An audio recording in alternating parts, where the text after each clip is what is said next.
Hello, ladies and gentlemen. Welcome to the latest episode of Lads Debate. We're actually doing our first proper episode that isn't a bonus episode. Joined with me is the all-seeing eye, your only mate. That will make sense when we talk about this fight.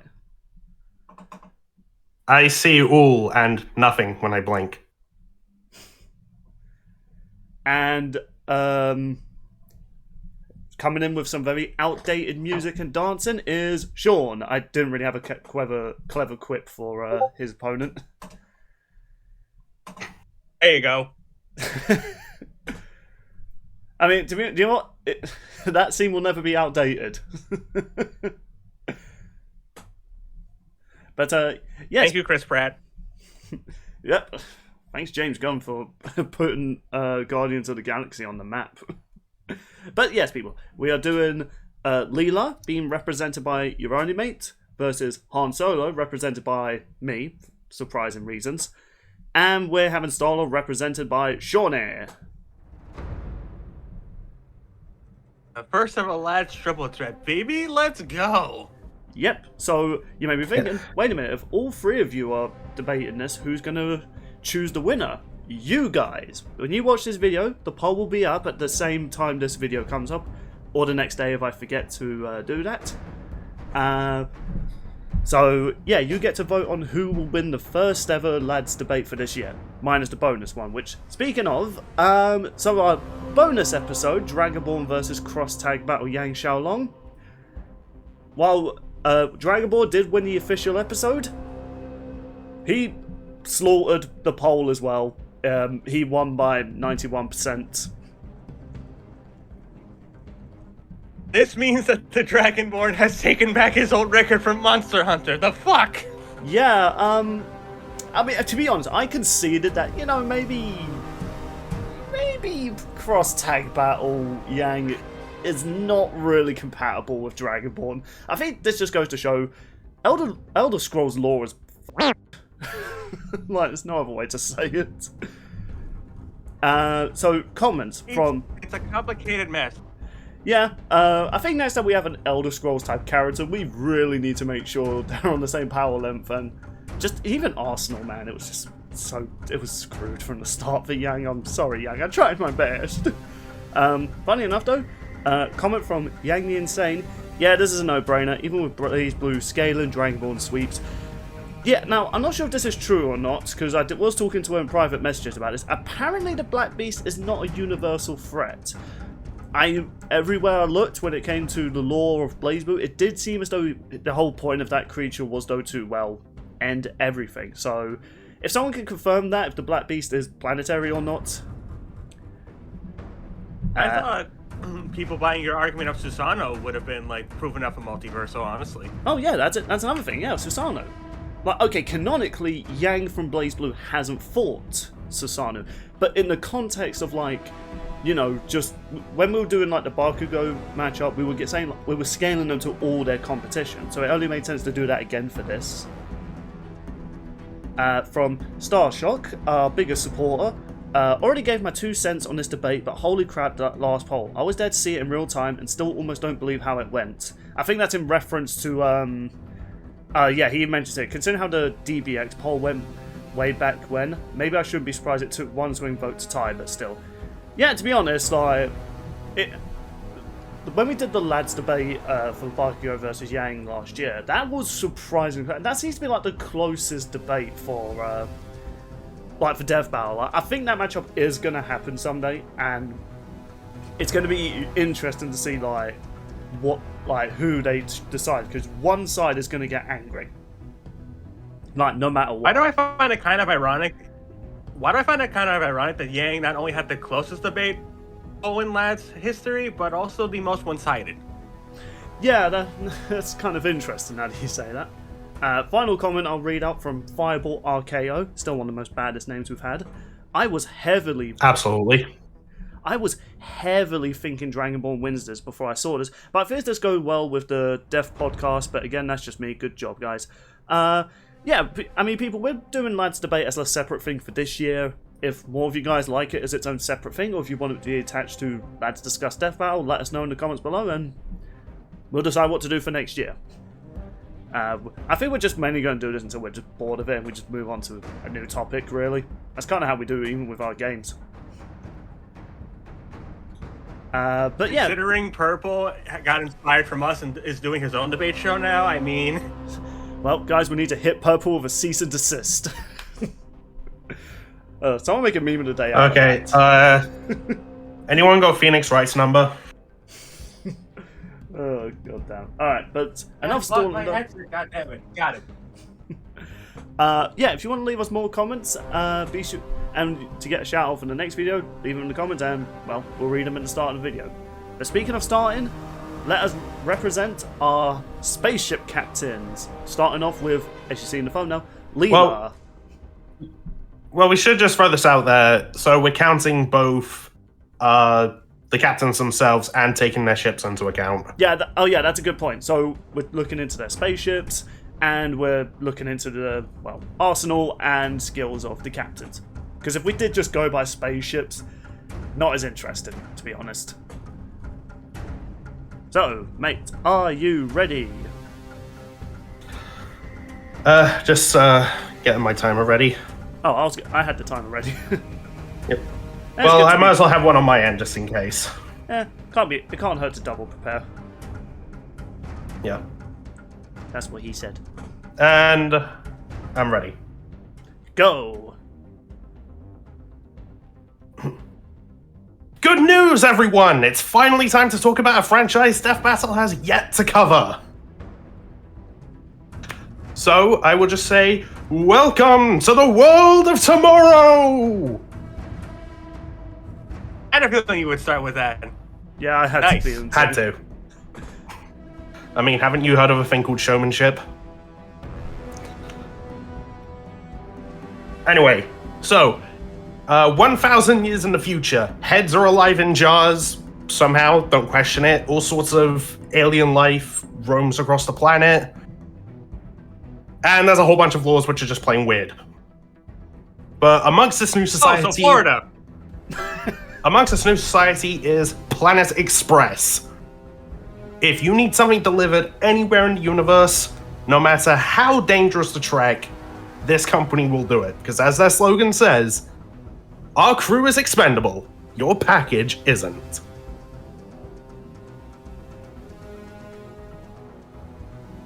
And amongst this crew, the captain of the ship is Taranga Leela. And oh boy, did they pick the best possible person for the job, because Leela is an absolute badass. Because, I mean, she's a master at hand-to-hand combat. Like, she's kicked the shit out of so many people, even stated that she's, and I quote, never met a holy man that she couldn't clobber. She's bested, like, pretty much all of the Planet Express crew, like, on multiple occasions, including Bender. She's able to take him down with single kicks or constantly hurt him. So, keep note of that. Not only is she a great captain, great fighter, fantastic leader. Like, she's led the Planet Express crew, the eco-feminist group, the Feministas. She became the captain of the Duke ship Nimbus. A mutant revolution for equal rights. Like, so many. It's absolutely absurd. Absurd, sorry.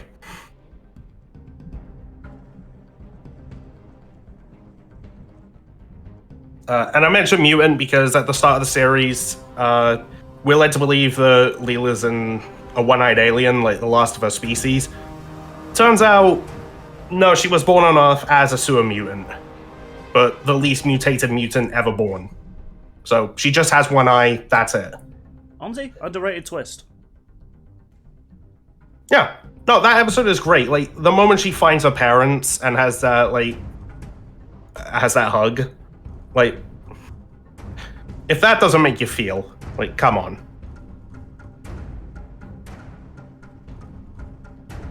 Yeah, it was a good episode. Yeah. And as for her arsenal, oh boy, does she have a lot. First things first is the thing that she wears on her wrist, which has a bioscanner, communicator, access to social media, just because, a laser, and single-player Pong. Alright, so Leela has also got all kinds of other weapons. She's got laser guns varying from pistols, rifles. She's got a machete, axe, knife. Like, you know those knives that you have in your boot? So a knife boot. Like, she just casually like has one of those. Like the one where you kick your boot and like a blade comes out the toe of it? No, like along Like the an ankle. No, it's literally just Oh, a knife in those the kind boot. of knives. Gotcha. Yeah. Jetpacks, and apparently she's a fan of Street Fighter because she can just do the Tatsumaki Senpukyaku. Hey, nice job saying it right. Thank you. But can she do the diarrhea Get wrecked, joke boomstick. foot? Probably. Like, look, if she can take down Bender in a single kick, I do not want to be on the receiving end of any ass beating that she deals out. Fair enough. And of course, with these, with all the missions that she goes on, she's piloting the Planet Express ship, a ship designed by the crazy scientist, Professor Hubert Farnsworth. Oh my god, this guy's tech is nuts. And to give you an idea on how bonkers this is about to sound, this guy has doomsday devices that can create black holes. He's got a time machine, cloning, shrink and enlarging ray, like the list goes on.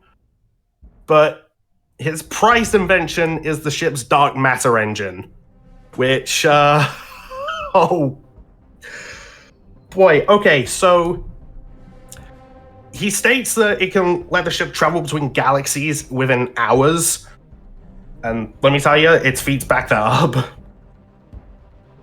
But claims that it's quite simple to understand because he figured it out in a dream, but then forgot it in another dream, so he can't really explain it. References. But his clone, Hubert Farnsworth, had the exact same dream. And as for how the engines work, the engines don't move the ship at all. The ship stays where it is, and the engines move the universe around it.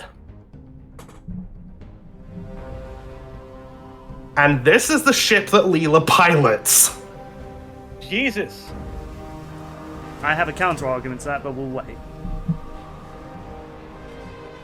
Yeah, anyway, so the ship's got like so many other things. It's got guns, missiles, all kinds of lasers. You know, like full beam lights that you have in your car? It has those too, and I'll save that for later because Jesus Christ. It sounds super insignificant, but oh my god. It's even got a thing that lets it do a dimensional drift. Yeah, it has a 4D intake manifold, so it can channel through the fourth dimension. This ship that got is removed. insane. Yeah, that got removed.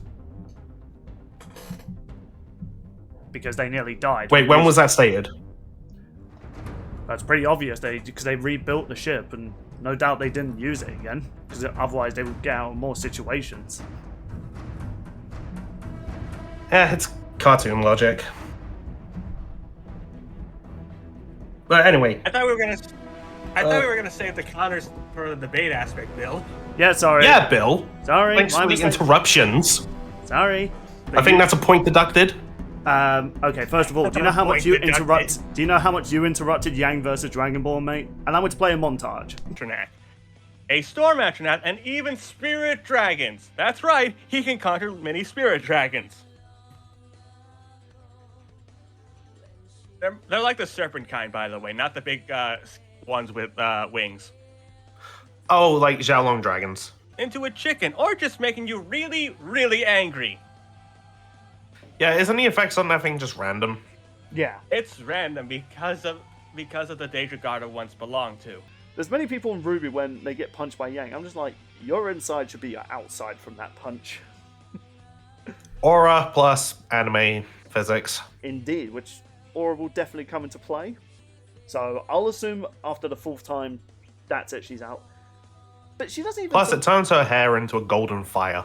Yeah, Leela's accomplished a whole lot. She saved a whole planet, fought through whole civilians to save her crew.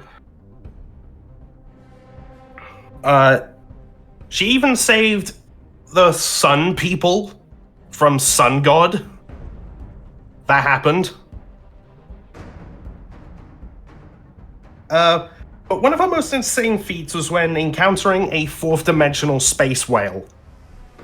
Like, this thing feeds on obsession and works like the Sarlacc pit. So, like, once you're inside it, it melds you to its inner walls and feeds off of your obsession, but, like, keeps you alive.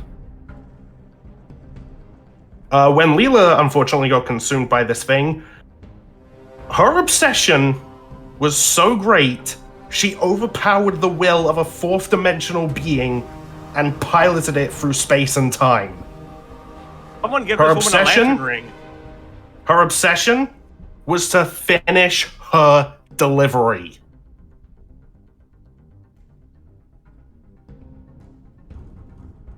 Like, do not stand in the way of Taranga Leela. Like, if you mess with her friends, her family, or even just try and interfere with her work, she will kick your ass in so many ways. And let me tell you, she has way too many tools to do it. And she doesn't even need depth perception. And perfect, I just heard your alarm. I'm ending it with that. Alrighty then. So, I guess interesting cases, many that I'm going to bring up and bring my counter argument to, because I've actually played the game that you mentioned about the Sun God, so I'll have an interesting counter argument to that. So, I guess it's time for me.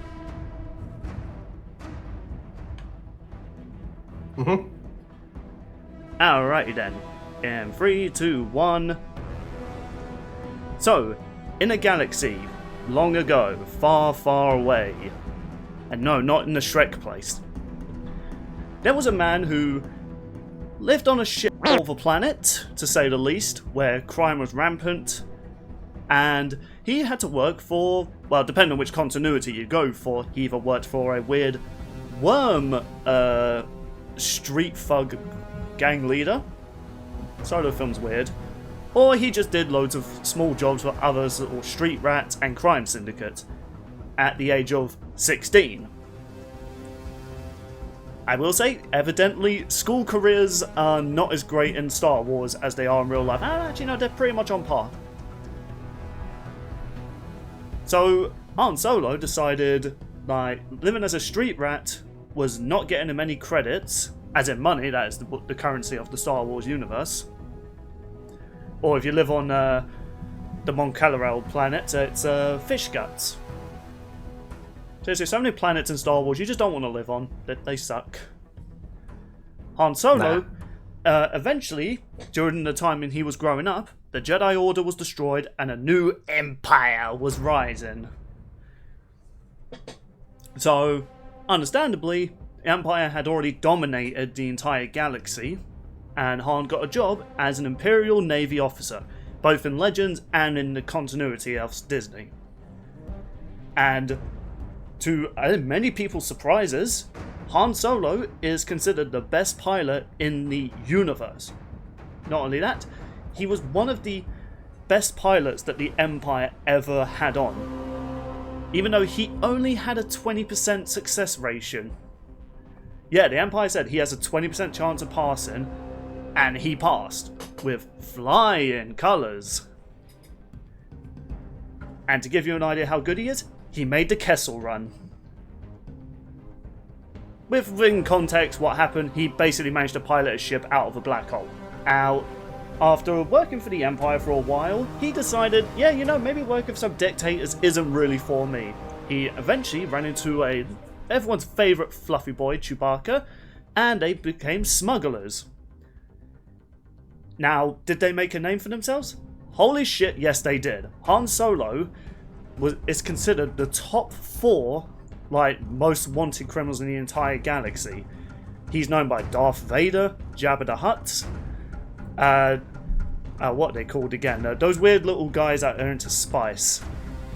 Those aliens. The ones from the Boba Fett show, those guys.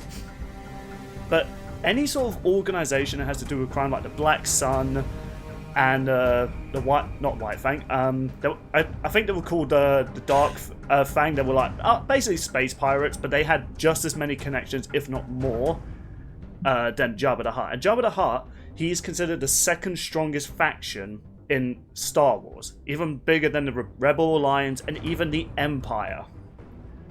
When you have an organization that powerful that it spans the galaxy on a similar scale as the Empire, you know you're a good smuggler if you can avoid them.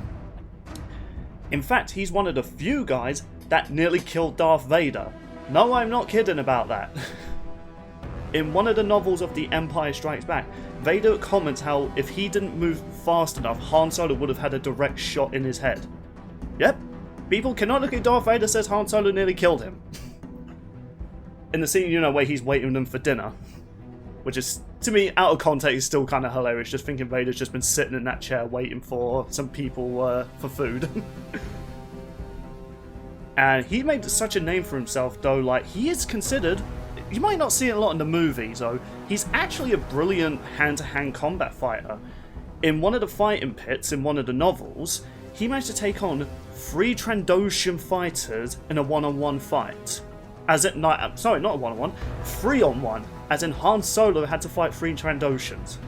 Now you may be thinking, Trandoshans, what are those? Aren't they the lizard people?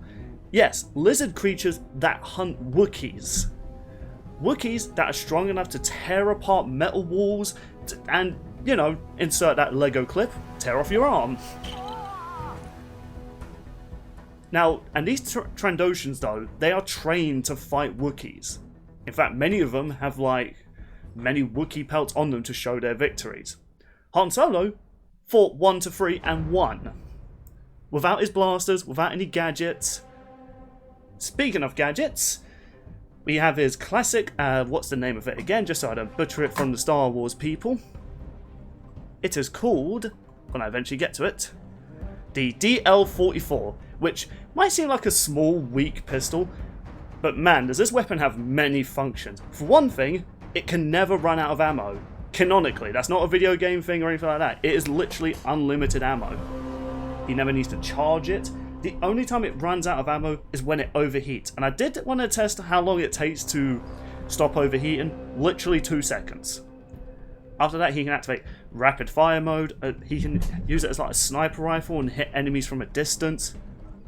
And he's even so quick on the draw, he managed to once hit Boba Fett. And as we've seen with Boba Fett, he's trained enough, or he is a clone of Jango Fett who was trained to kill Jedi. He also has many hidden bombs, as in thermal detonators, which, when they detonate, they literally vaporize you until there's nothing left when they go off.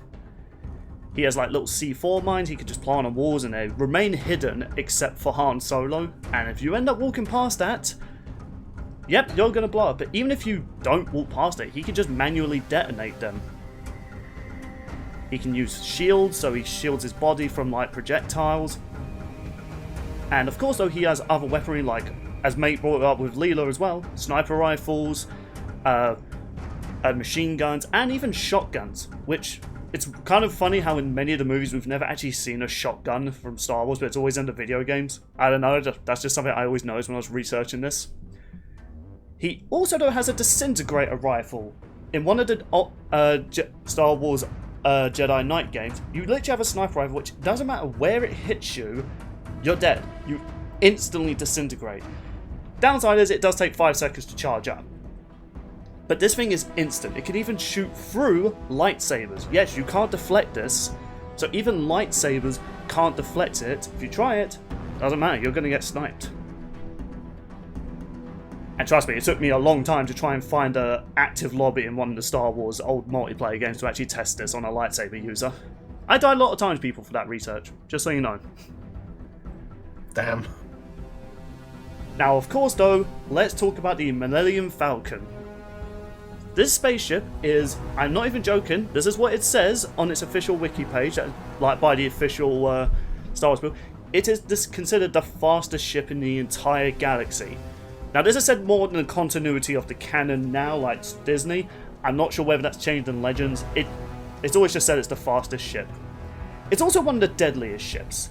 It has proton torpedoes that can destroy a Star Destroyer.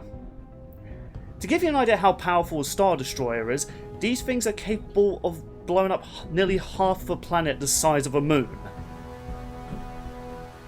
And that's only with a small fraction of like their firepower. Han Solo's managed to take down, well, this wasn't Han Solo, but the Millennium Falcon itself during the Rogue Squadron game. When you pilot it, one of your missions is to take down 3 Star Destroyers. And the Millennium Falcon can do that. It has force fields, and to give an idea of its durability, when it activated its light speed like transportation, which is basically like autopilot for Star Wars. But when it goes as at light speed, it's moving like instantly. Like similar to that graphing, that fourth dimensional thing that made Rod. It's literally tearing apart light speed and time to move at that speed. And when in the sequel trilogy, when they had to get to Starkiller, not that really awesome character, the new Death Star planet. It had to come out at light speed to go through its force field, but it still had to move at near light speed so that it can penetrate through it. Don't ask Star Wars science. And it smashed directly into the planet, and it was fine. It was capable of flying immediately afterwards. And in fact, like I mentioned before, it can escape a black hole. In the Solo film, he nearly got sucked into it, but the only reason they couldn't escape it is because the monster was holding on to it. Once they managed to get the ship working, they were gone. Like, the monster got sucked into the black hole in a very brutal scene for Disney. In the end of the day, Han Solo is going to not only make the Kessel run, he's going to make Planet Express and the Guardians run. And that's how I'm ending it. Hey, at least I actually ended it on a quote. I'm not saying that like none of you guys do, I'm just saying I struggle to do that. Alrighty. Don't expect that to be... Solo. Don't expect it to be a really recurring thing, people. I'm not as bright when I've got like 30 seconds. I was looking at the time like, I've got to get through this quickly. I've got 30 seconds. Right then, though. Sean, are you ready? I think I'm ready. Alright then. 3, 2, 1. Dance off, bro. Now I know what most of you are thinking. Who the hell is Star-Lord? Well, despite what the MCU has shown you, that's not exactly the same Star-Lord we've seen in his other iterations. Allow me to take you back to Colorado. Here we see Meredith Quill get freaky with Jason, a being from Sparto. In short, they got freaky, and thus their son, Peter Quill, was born. Turns out, growing up, while Pete didn't have access to his father, because, fun fact, his father had to leave Colorado to fight in a war, but he would have stayed if he was able to. Star-Lord wanted to become a scientist over at NASA. That's right. Before he wanted to become a mercenary, he actually wanted to work for NASA, the biggest space program. I would say the world, but I'm mostly going to say the United States. This is One Marvel, day, Star-Lord so... gets access to... Ben, you can ask. No, I was going to say, this is Marvel, so I'm expecting there to be a more powerful space station somewhere.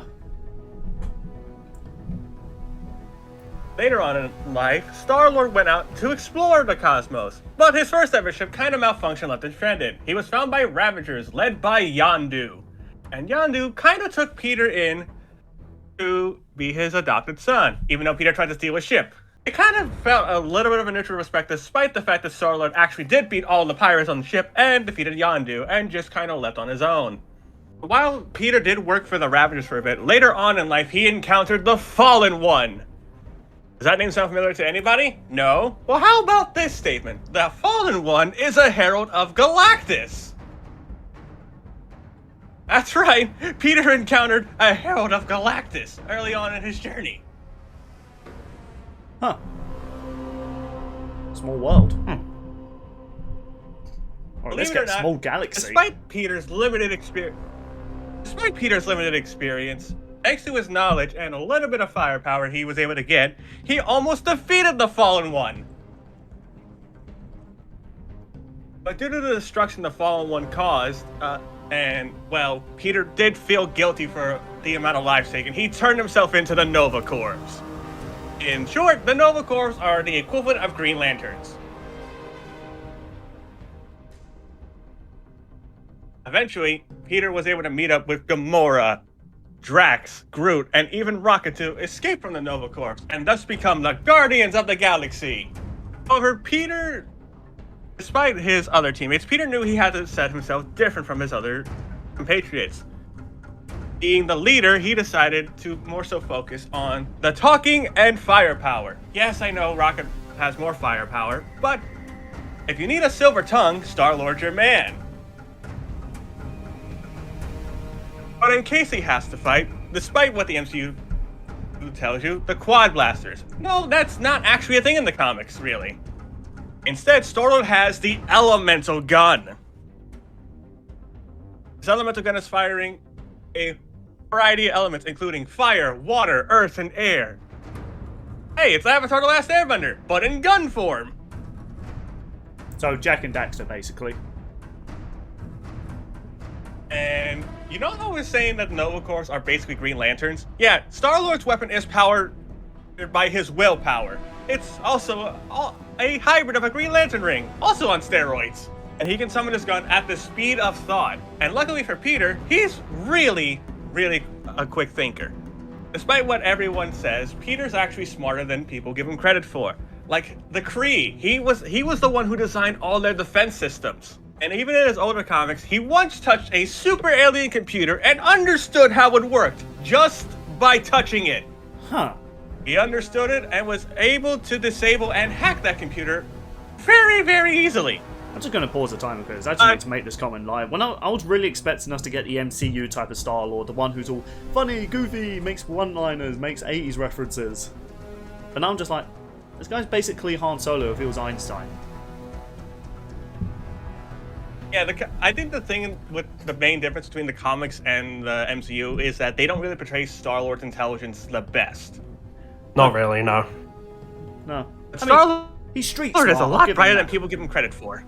He's street smart, we'll give him that. In the MCU, I mean. But anyway, resume. Yeah. Now, despite the fact that most people assume the Milano was Star-Lord's ship, yes, it's the ship of the Guardians of the Galaxy, but that was not Star-Lord's original ship. It was a ship called Ship. Original. Turns out Ship was actually more than just a spaceship. It is a star that is transformative, meaning it can shapeshift. Basically, she can change her image to appear, and she can even appear as Star-Lord himself. Come again? Ship is intelligent enough that she and Peter spend so much time that with her shapeshifting, she's able to transform into another copy of Star-Lord. Oh. It's so thorough with her shapeshifting, even scanning tools made by some of the smartest Marvel scientists think that Ship is human. And thanks to her scanning capability, she's able to predict the safest landing points for Star-Lord. As well as he has a belt that can remote control his ships. Like the Milano and like Ship. And I know what everyone's wanting to know, but what about the Milano and the Guardians? Okay, fine. Say hello to the Milano. A very unique ship, which is fast enough to outrace Novas. Not the star exploding, like the Nova Corps guys, those Novas. I'm sorry if that's confusing to anyone at home. So much so that it took so many members of the Nova Corps to just stop the ship, and they had to put a lockdown on it so that it doesn't get away from any rogue pilots. It may not be powerful, but yes, it has a pair of forward-mounted energy guns. Pretty solid, all things considered. I'll be honest, there wasn't a whole lot on the Milano for whatever reason when it came to looking up notes. But Star-Lord himself, despite the fact that you may think, oh, if without his gun he's useless, not necessarily true. The guy's pretty solid when it comes to hand-to-hand. Not only has he kept up with other Guardians like Gamora and even Drax, but he's also kept up with Daredevil, Spider-Man, and can avoid attacks from Thor. Really? Yeah, Thor once threw Mjolnir at Star-Lord, and Star-Lord was able to avoid it. Jesus. Wow. Okay. Star-Lord has also been able to take on... Go ahead. I'm just gonna pause you. Yeah, I'm just immediately gonna concede, like, okay then, reactionary speed, I'm giving to Star-Lord. That's from me, like, okay, yeah, I'm giving that to Star-Lord. Resume, you've got 2 minutes left. I'm just like, well, shit. I need to think of more counters now. Well, later on in Star-Lord's career, he was able to get powers after confronting the Olympians, like Zeus, and he survived taking hits from Zeus. And if push comes to shove, Peter can just absorb his elemental gun. And thanks to one of his powers, he was able to load it with a black hole bullet, which not only pierced into Zeus, but completely obliterated him. I'm sorry, he has a black hole bullet. He can load it with a black hole bullet, yes. Just continue. The elemental gun's lightning abilities are also pretty solid. They were able to KO a few rogue Nova soldiers while set to a setting called Gentle Lightning, and it was able to stun Iron Man. And with its freezing properties, it can reach temperatures so cold that you shatter on impact when you fall down.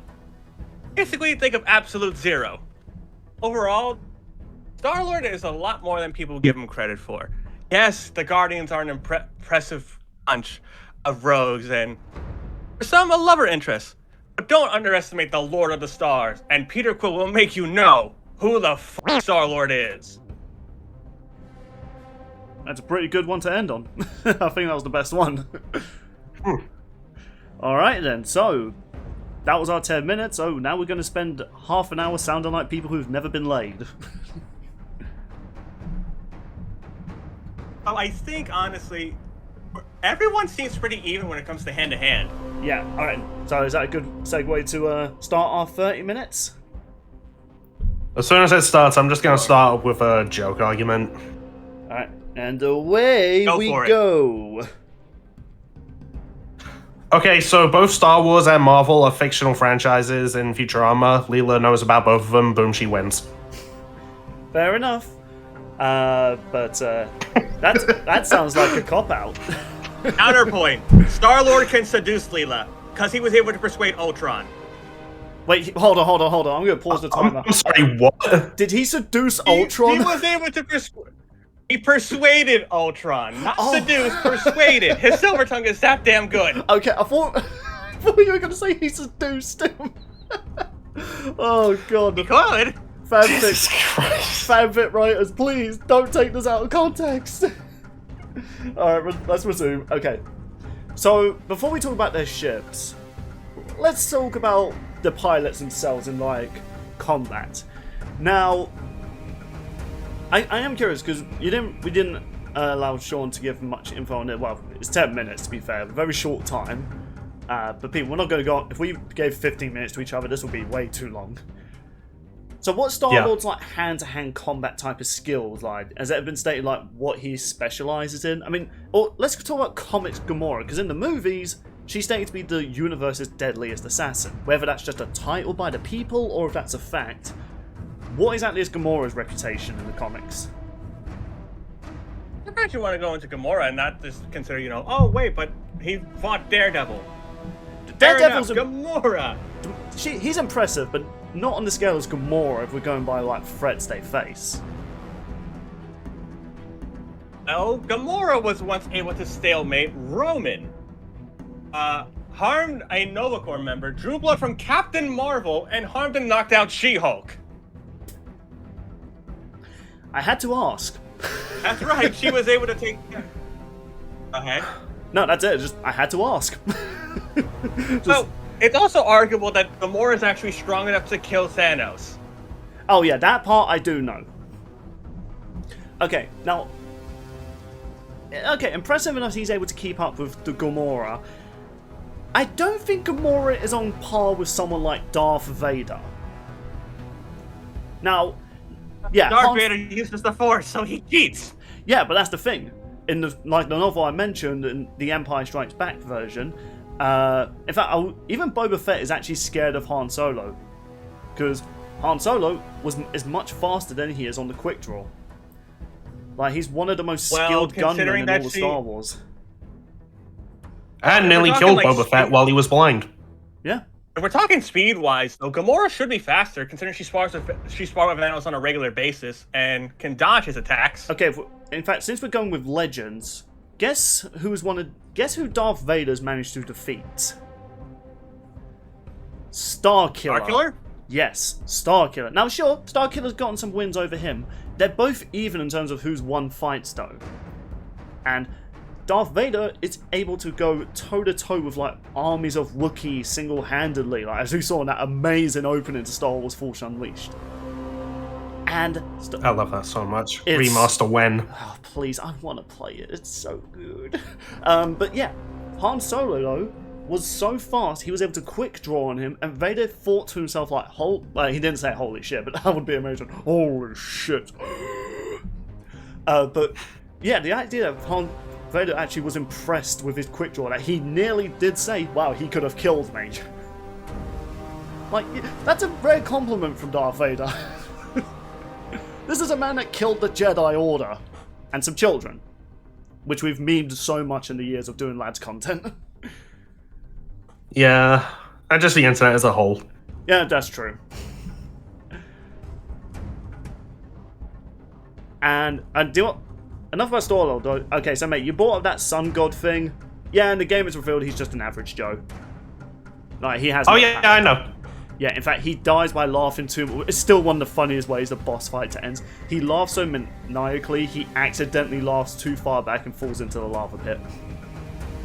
Honestly, underrated game. Not as pathetic as the boss fight from Borderlands 2, Professor Nakamura. No. Seriously, people, if you haven't had the chance, try and look up the Futurama game on emulators, or if you have a PS2, man. It's such an underrated game. Yeah. It's very hard. Way, it's very hard. Yeah, after Leela defeats him, he says, and I quote, "I'm not really a god. I'm just an ordinary, eternally omniscient, super intelligent being." Yeah. Seriously, game is golden. I think something I will give Leela is she's probably the best trained close combat wise out of everybody. I would actually give that to Han Solo. After all, he was trained by the Empire, and how the Empire trains their stormtroopers and soldiers is with the Red Guards. Now, okay, the Red Guards are pathetic in the movies. They mostly just stand there and do nothing. In the Legends lore and expanded stories, they are skilled enough to deal with Jedi. Unless you're, Rey. But, yeah, they're like, this was a plan by Darth Sidious, because he had a feeling some Jedis might have survived Order 66, foreshadowing. So he was like, right, we need to train some really good soldiers just in case they try and assassinate me. Han Solo was trained by these guys, and as we've seen, as I mentioned before, he has spent his time fighting in the military and against warriors that are naturally born fighters like the Trandoshans. He's even gone toe-to-toe with Chewbacca on many occasions. So, mate, what's Leela's hand-to-hand combat skills like? Is it stated what's her martial art or something? She does state, where is it? It's like early in the series, and I have like a massive paragraph. Oh, okay. Octurian Kung Fu is what she trained in, and she defeated Master Fnog. I think that's how you pronounce his name. Like a big-headed bug dude who was all about the will of the warrior. And sexism. Oh yeah, no, she kicked his ass. To be fair, and it was awesome. It was awesome. Very satisfying after the shit we've had to hear from him. Though, he's an old frog alien. But I mean, different alien species, like, their lifespans, like, vary. So for all we know, he could still be in his prime. Yeah, but then when you compare it to something like Wookiees, Trandoshans, and the Red Guards, I can't really safely say. I think Leela is capable of keeping up with Han Solo, especially since he's had war experiences way more than Leela has had.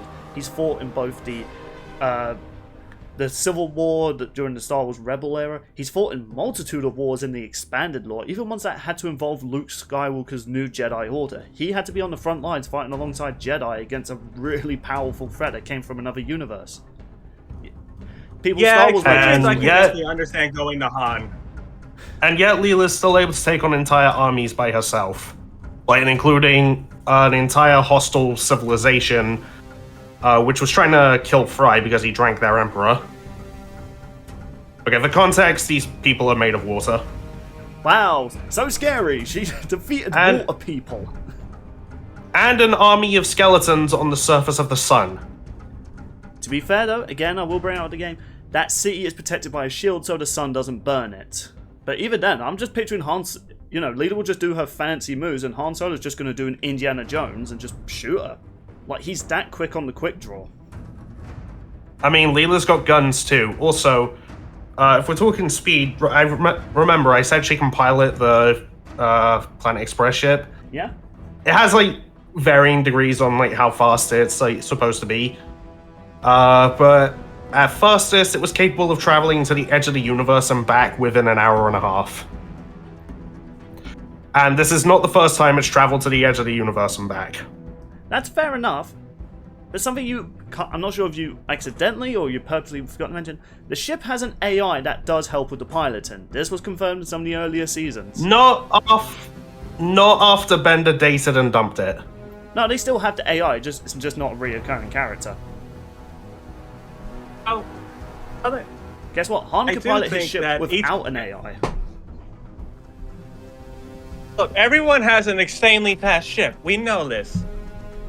But with every pilot having a varying advantage, for example, I still think Leela might be better trained. Han has experience, and Star-Lord, there's no doubt Star-Lord has intelligence in the bag. I would definitely say Star-Lord has the intelligence.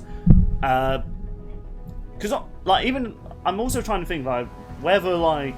I'm having doubts now whether Han can kill Star-Lord. But I do think he has the weaponry to potentially put down Star-Lord, especially, like, Leela doesn't have that much protection. We've seen her Han get... and Star-Lord have both Han and Star-Lord have an insta-kill weapon. Question. Do we allow Miracle Cream? Well, no. Because that's the other thing I want to mention. Leela, many of the things she's gotten in one-off episodes, Counter question. She never had those. Again. Yeah, I was gonna say, A, wasn't used in other episodes, and B, wasn't made by Farnsworth. No, but it was something I'm a little iffy on using it anyway for that reason, but a friend of mine brought it up, and I was like, I'll at least keep it in mind. I think you could at least consider it if Farnsworth did make it. Yeah, I think that... Nah, Zoidberg got it from somebody. Okay, because I think it was Farnsworth who made the Planet Express ship anyway, right? Yeah. I do think, given Leela the Doomsday weaponry, one, Farnsworth has he's only ever used them, like, really a few times, and it's never been by Leela or her ship. The only time it was when Bender tricked the scammers. Because, again, there's been many occasions where they're attacked by literal space pirates at one point. They never use them, they just use the basic torpedoes and lasers. The other thing as well, like the whale thing you brought up, mate, impressive as that is, one, the ship got completely destroyed, and plus, Leela, the only reason she was able to destroy it is because her obsession overpowered its mind, which is impressive, but I don't think... that's what I was getting at.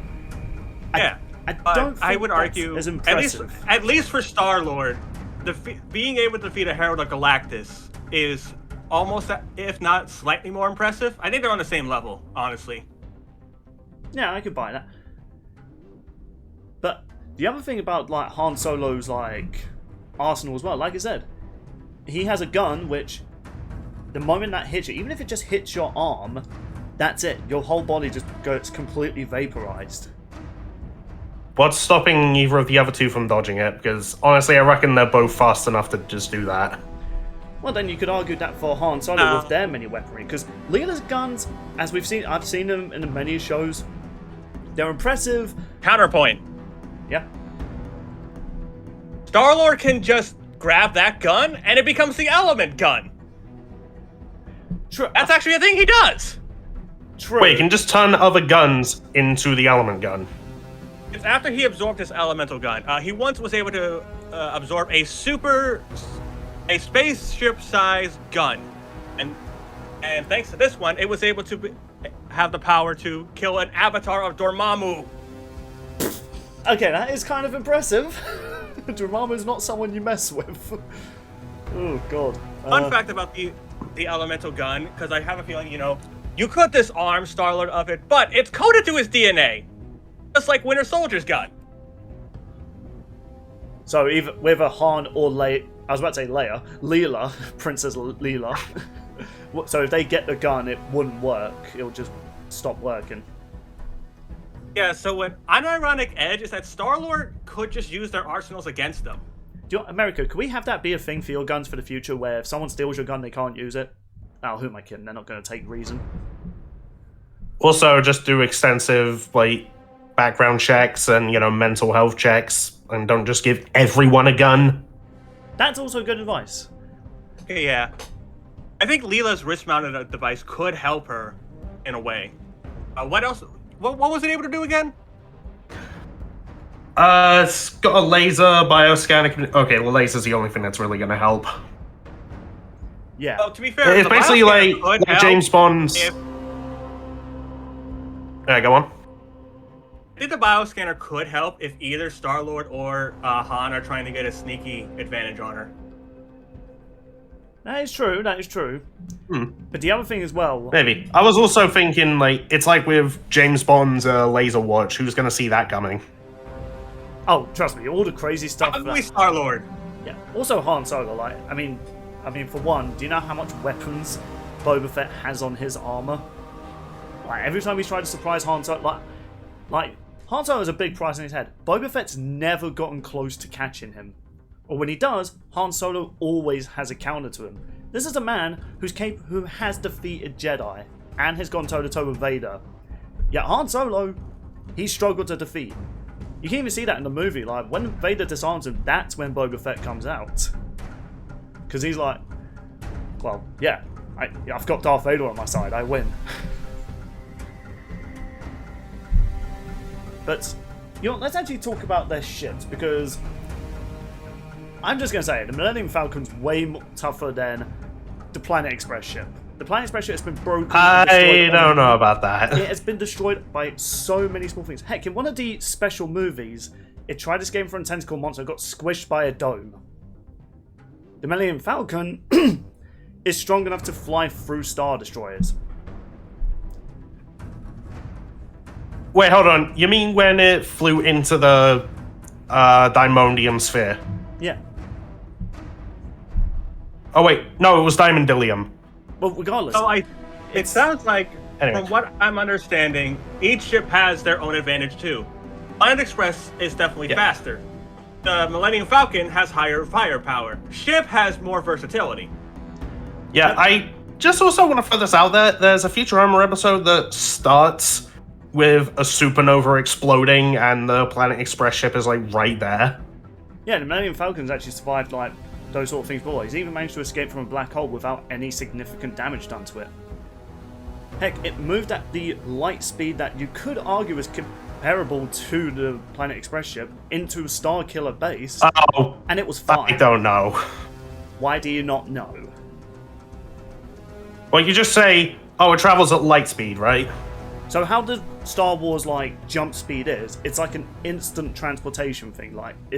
The moment it hits light speed, it is instantly traveling across the galaxy, ripping this is apart why space and time. I'm still giving the speed advantage to Planet Express because it reached the edge of the universe. Something the Millennium Falcon cannot compete with. To be Yeah, fair, reach the edge of the universe and Okay, Well- it's weird. So it's a day when Fry just wants to do all this stuff, go to a space station to just blow up a planet because that's just an attraction, I suppose. See the edge of the universe. Then they immediately go back for him to ride a dinosaur at like a kid's park. After it eats his hands, they go get him surgery so he gets new ones. The professor says, well, that was a fun hour and a half. Okay, are they referring to the travel into the universe or going to see the T-Rex? That's like everything they were doing. Is that confirmation? Because it kind of sounds like they were just talking about the dinosaur. No, the dinosaur was immediately after they got back. Yeah, it was but we like don't know how long he was edge of riding universe, that dinosaur for. back. I'm just saying.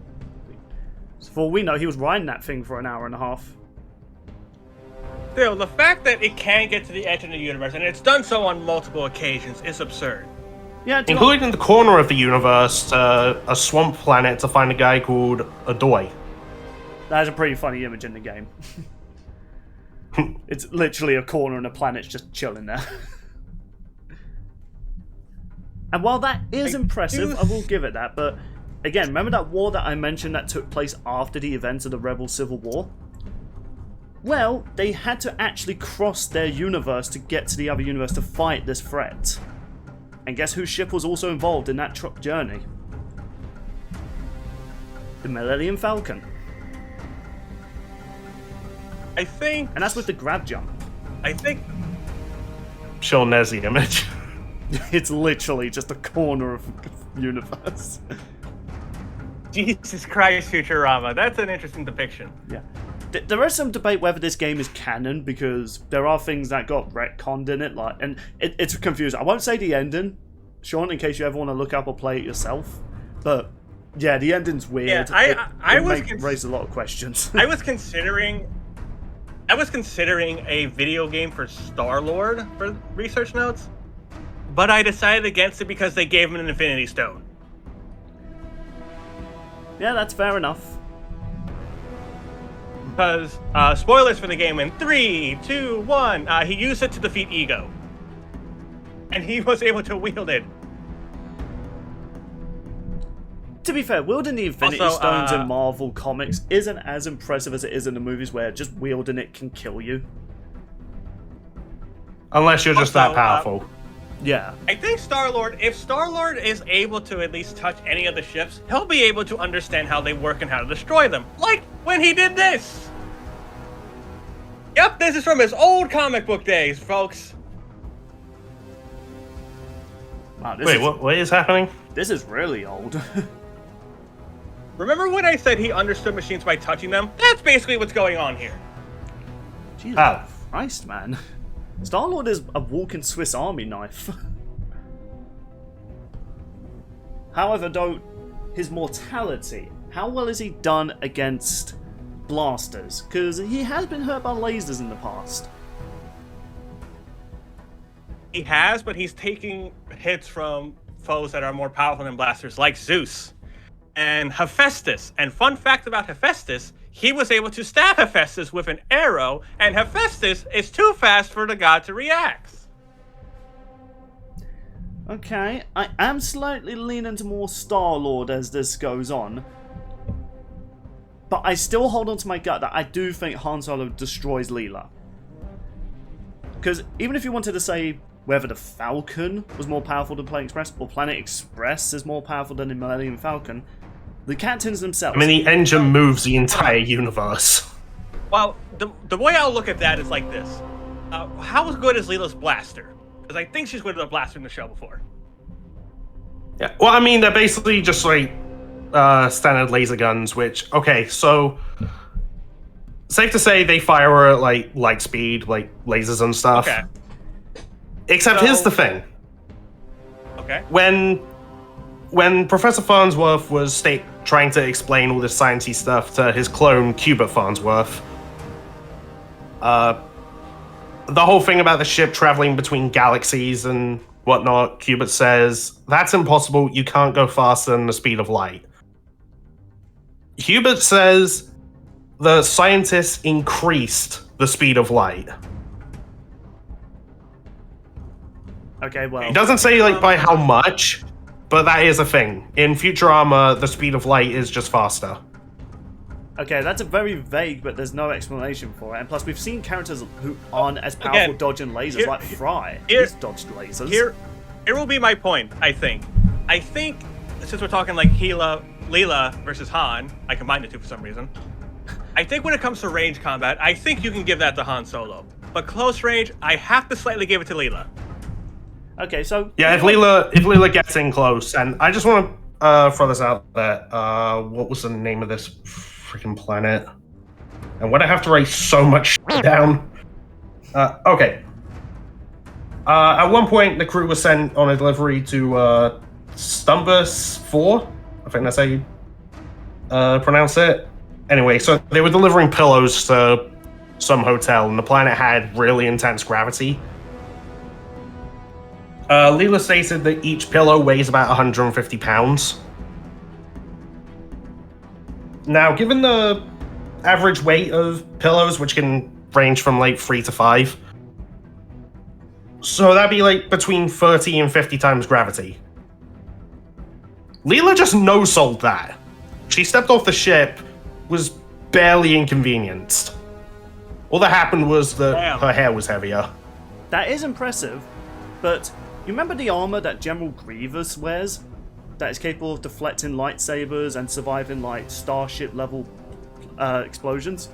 Well, the thing about General Grievous's armor, it's that strong.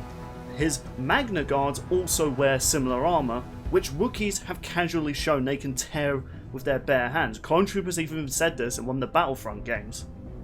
And Han Solo has actually managed to overpower a Wookiee in a one-on-one fight. That wasn't actually Chewie, this is a different Wookiee that was older than Chewie. Now, whether that's just plot armor, but let's be real here, I think all three of these characters have some strength in plot armor. Unless you're in the sequel trilogy. Oof. And the thing about, like, Han Solo's arsenal as well, he just has a lot of firearms. In fact, Chewie's gun, which he hasn't had the opportunity to use on his own, in fact, he has his own Wookiee blaster on the ship. They have ability to ricochet. So you can actually, in one of the Jedi Knight games, you can fire 10 shots at once, and each one of those can start bouncing around the room. And like I said, Han Solo has a force field, so Leela or Star-Lord's gonna pull out their gun, and it will deflect off it, giving Han just enough time to plan out his kill shot. Does Leela... Well, maybe Star-Lord has a force field, maybe he doesn't even need it in this case. Does Leela have any sort of force field that she can use? Of course he has a force field. The man technically absorbed powers of Olympians, my guy. Most people don't know Star-Lord had powers in the comics. They just assume it was an MCU thing. Fair enough. I know we've only got 3 minutes left, but I'm conceding that, yeah, Han's not beating Star-Lord. I will just say, Leela has the one force field that cartoon characters need, and that is Toon Force. Does she have Toon Force? Well, not to like ridiculous extents to like sort of like Bugs Bunny or any of that lot, but there have been instances where she survived stuff which should have killed her, including surgery from Zoidberg. Yeah, to be honest, she was split in half. However, she's also been killed by a lot of things. Well, not killed, but incapacitated. Yeah, it's really just whatever the plot demands. Yeah. In fact, unlike in the sequel trilogy, Han Solo's actually survived being slashed by a lightsaber. Well, I guess in this day and age, being stabbed with a lightsaber is kind of like a headache. Knocks you down, but you get back up momentarily. Remember when lightsabers used to be deadly? I remember those. Pepperidge Farm remembers. So, how much we got? We've got... Alright, 2 minutes and 45 seconds. No idea why I was so specific. So, I'll give a final statement real quick then. Real quick. Unless Bill has something he wants to say. No. I also just want to just quickly throw out what I meant by the high beams the ship has. Yeah, Joe, go ahead. Because I touched on it, said I would get to it, and never did. But, yeah, by accident, that destroyed a space station. Impressive. While the Destroyed professor was space looking for his accident. gargoyle. What? Yeah, that was actually a funny Yeah, episode. that happened. Zool, zool. How many people died just so Farnsworth could try and find his pet? And he's just like, my what? Oh yeah, at the end of it, he didn't even realize. Let's get some grub. Wait, what about your gargoyle? Like what? Farnsworth is he's a treasure, man. Billy West, man. Seriously, Billy West voices so many characters in Futurama. It's insane. And one of his characters thinks that's a stupid made-up name. You know, right? Meta jokes. But the thing about Oh yeah, Futurama makes a shit ton of those. yeah. Here's the thing. Okay, I've already conceded. I do think Star-Lord beats both Leela and Han Solo, even in ships. I do think Han Solo's ship is better than. I feel like at this point, none of us are going to. I think this is going to be between me and mate not being convinced of Leela or Han, so this will go towards the fans. But I do think Han Solo. Yeah, pretty much. Like, I'll even gadgets. I'll even concede. Just overall, Star-Lord wins because comic books are bullshit. Like, Yeah. let's be real. Telling me. Like, I was thinking just the sheer absurdity and cartoon logic that Futurama has would, like, contend, but, well, apparently no. not. I thought Toons would be enough, but then like this whole story about like him fighting the gods of Olympus was just like unheard of at the time to me. Yeah, I do think Han Solo's weaponry is more powerful than Leela's. Leela's weaponry has ammo. Han Solo's does not. Even the bowcaster that Chewie uses. And of course his own Wookiee thing. They just overheat. So if Leela expands her ammo... Actually, does Star-Lord have ammo? Let me ask that. Wait. No, it's based off his willpower. Shit. I was thinking, wait, maybe I have an advantage over Star-Lord. Alright, well... Oh, there's something for Leela to contend with then, like overpowering the fourth dimensional whale. Okay, well, that doesn't help her. Like the whole willpower thing. Oh, so the timer just went off. I will leave like one final statement, if I may. Yes. I do think Han and Leela each have different advantages that Star-Lord does not have. I still am thinking Leela is better trained out of everybody, but Han has experience. But I think Star-Lord's surprising intelligence, firepower, and arsenal might just be a little too much. Yeah. The thing about... I will just say hypothetically, if I did agree Leela was better at hand-to-hand combat, I just think Han just has way too many weaponry for her to contend with, including the force field, and even the wrist-mounted. Well, hold on. How much force does it take to break through that? What, the shield? Yeah. Well, in the gameplay, which I was testing it can survive one blow of a lightsaber, and the only thing we've seen a lightsaber not being able to destroy is Mandalorian armor. As well as that little alien beast. I can't remember what that thing was called in the Clone Wars. However, if we just go by Mandalorian armor, even a planet exploding doesn't dent it. So there's no like instance of it just tanking a physical hit, like just a punch or something.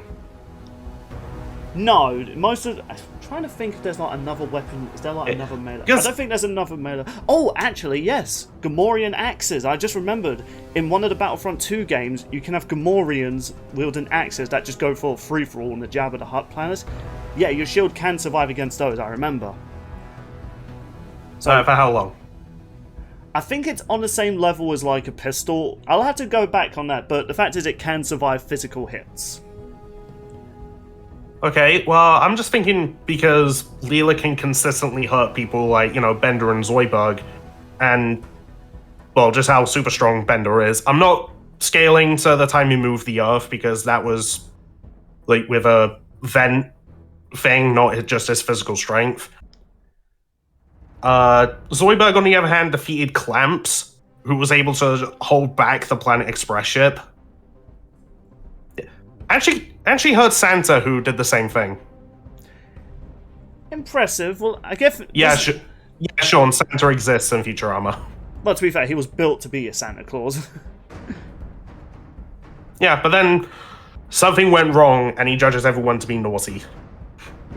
But But we're not trying to convince each other, even though I know we're making this like a fans vote thing, but I'm pretty sure we're conceding that Star-Lord wins, but who knows, maybe fans will go towards Leela or Han Solo, which I would imagine we would all be kind of pissed about that, because Sean brought up a lot of things.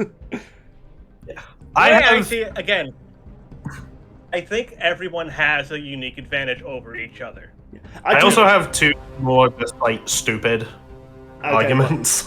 Alright, can we be quick about it though, because we need to wrap up with 14 minutes after the 30 minutes. Okay, Leela's the most attractive. She wins. I don't know about that. She's a 5 at best. But was attractive enough to have a kid. Here's my joke. Here's my joke response. Han Solo's played by Harrison Ford. He wins. I'll still go for Leela because Harrison can be a bit of an asshole at times. Gee, he's a smuggler. But he has to the deal other with space Nazis. But the other thing I was going to say, so there was a costume competition which Leela entered while dressed as Leia. There was another guy as Spider-Man. Meanwhile, Bender was dressed as Leela. He won. So, boom. Futurama beat Star Wars and Marvel. There we go. Okay, then. So, with that said, right then, people. So, even though we are kind of conceding towards Star-Lord, this is a matchup where you will get to decide. So we'll do a poll as soon as this episode comes out, which will be whenever, when I get around to it. I have a few videos I want to edit through, including one that's probably already out now, which is me and Jara's review of Five Nights at Freddy's 2. But as for our next lads debate, it is going to be between me and Mate. It is going to be MCU Punisher versus DCU Peacemaker.